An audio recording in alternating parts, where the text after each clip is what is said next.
What's up, guys? My name's Noah. I make music as Haterade, and you are watching The Productive Producer. Today, I'm going to show you guys a couple of cool tips for a Reese bass. Everybody knows how to make a Reese bass to some extent, right?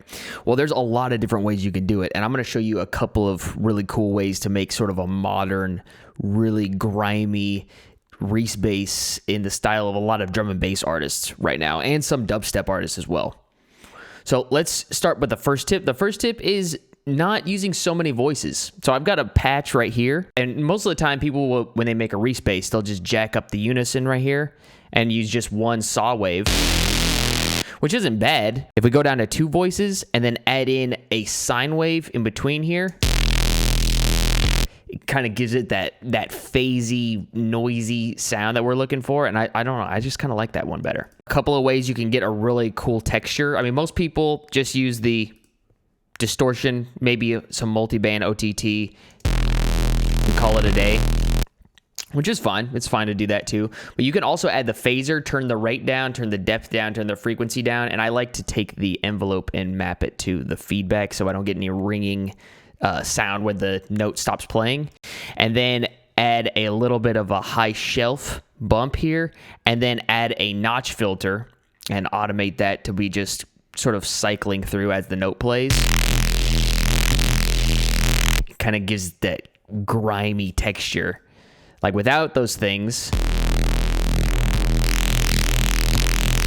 just that little bit extra sauce. The next tip is a little unconventional. It's just resampling it. I mean, resampling isn't unconventional necessarily, but right now, most people would have just stopped right there. I made the patch, that's fine. I'm just going to keep it in the patch. Well, let's see what we could do when we resample it. Pretty cool. That is a very phasey boy. So I'm going to unwarp that. After we've resampled this, I'm going to drop it into the simpler. And what I could do here, you want to make sure that's routed to C. So the thing here, we want to turn loop on, because since this is a sample, it's going to run out eventually. So we want loop to be on. We can set our loop percentage, and we're going to bring this down, bring it down to wherever it feels right. Because like, watch, when we play this, I have a MIDI pattern already made here.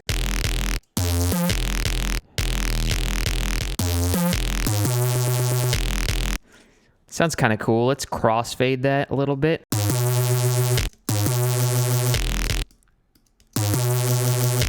We got this cool looping effect that sort of emulates what the oscillators do once they separated pitch.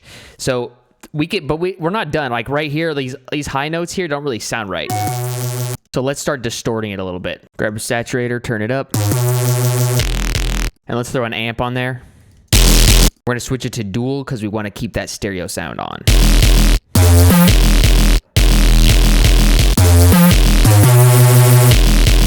Let's get a pitch bend in there.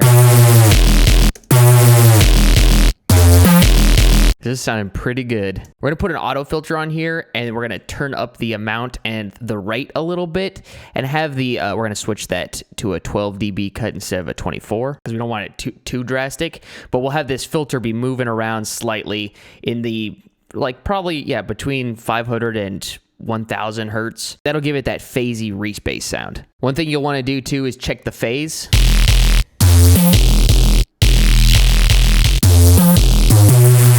You can do this with pretty much any imaging plugin. We want this bass to be mono compatible. So we want this little line right here to be floating between 0 and +1. If we bring it up too high, we bring up the stereo width too high, it starts to go out of phase and it starts to sound weird and bad. Well, we can... Thankfully, this sound is sounding pretty balanced right now. But if you need to remedy that, if maybe your Reese bass is a little bit too wild, go grab a utility, hit bass mono, and set that threshold to wherever you like. Basically, what this is a mid-side EQ that cuts out all the side information from 132 hertz and below. Also probably helpful to soft clip this thing. Grab a glue compressor, turn on that soft clip.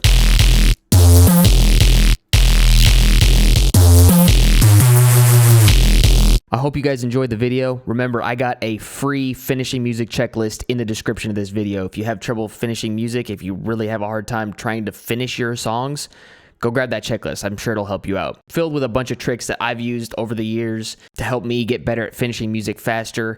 And right now I'm finishing 2 or 3 songs a week. So go check that out if you think it'll help you. And don't forget to subscribe. Making videos every Tuesday and Friday. We just passed 500 subscribers, so thank you guys so much. I'm so excited for what this year has for us. So thanks for watching, guys. We'll see you on Tuesday.